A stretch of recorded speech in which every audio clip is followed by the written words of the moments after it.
Hi friends, welcome to cinema சமூக. நம்ம பார்க்கக்கூடிய படம் வந்து ட்ரீடம். இந்த படம் வந்து ஜியோ ஹாட் ஸ்டாரில் தமிழ் டப்பிங்கில் இருக்குது. மலையாள திரைப்படம். இந்த படத்தோட ஒன்லைன் என்னன்னா, ஒரு புதுசாக ஒரு எஸ்ஐ, அவர் பார்த்தீங்கன்னா அம்பி கேரக்டர் மாதிரி இருக்கார். பழமாக இருக்கார், பார்க்க ரொம்ப அழகாக இருக்கார், பழமாக இருக்கார். அவர் ஒரு டவுனுக்கு வந்து ப்ரொமோட் ஆகி அங்கே வந்து போஸ்டிங் வாங்கிட்டு வராரு. அந்த டவுனுமே ஒரு அம்பி அம்பி டைப்பில் தான் இருக்குது. அந்த டவுன்லையுமே ரொம்ப பெரிய வல்கரான விஷயங்கள் எதுவும் நடக்கலை, மர்டர் நடக்கலை, ராபரி நடக்கலை. ஆனால் இந்த எஸ்ஐ வந்த பிறகு அந்த இடத்துல பார்த்தீங்கன்னா பெரிய பெரிய ராபரி நடக்குது, மர்டர் நடக்குது, 1க்கு 3 மர்டர் நடக்குது.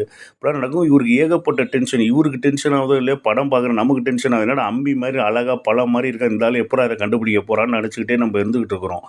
ஆனால் அதுக்கப்புறம் ஃபைனலாக என்ன நடந்துச்சு அப்படிங்கிறது தான் இந்த படத்தோட ட்விஸ்ட்டு. அது கடைசி ஆஃப் அன் ஹவர் வேறு லெவல் ட்விஸ்ட்டுங்க.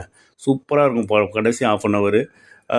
அதே போல் இந்த படத்தில் எனக்கு வித்தியாசமாக ஒன்று தோணுது என்னென்னா, மலையாள படத்தில் எப்போவுமே சண்டை காட்சியெலாம் ரொம்ப மிகைப்படுத்திலாம் எடுக்க மாட்டாங்க. ஓரளவு தான் எடுப்பாங்க. ஓரளவு சண்டை காட்சி வந்து இருக்கும். இப்போ ஓகே மம்பூட்டி மோகன்லால்லாம் எப்படி பண்ணுவாங்களோ அந்த மாதிரி தான் சண்டை காட்சிகள். இப்போ மூலம் வந்து இந்திய தொலைக்காட்சிகள் மூலை மாதிரி இந்த படத்தில் ரத்தம் தெரியும் சண்டை காட்சிகள். துரந்தர் மாதிரி, நம்ம தமிழ் படத்தில் வர விக்ரம் மாதிரி, அந்த மாதிரி சண்டை காட்சிகள்லாம் வச்சுருக்காங்க. அடித்தா அப்படியே ரத்தம் தெரிக்கிற மாதிரி புதுசாக இருந்துச்சு. பார்த்து சிரிக்கிறதா இல்லை இவனுங்களும் ஏன்டா அப்படி மாறிட்டானுங்கன்னு நினைக்கிறதான்னு எனக்கு ஒன்றும் தோணலை.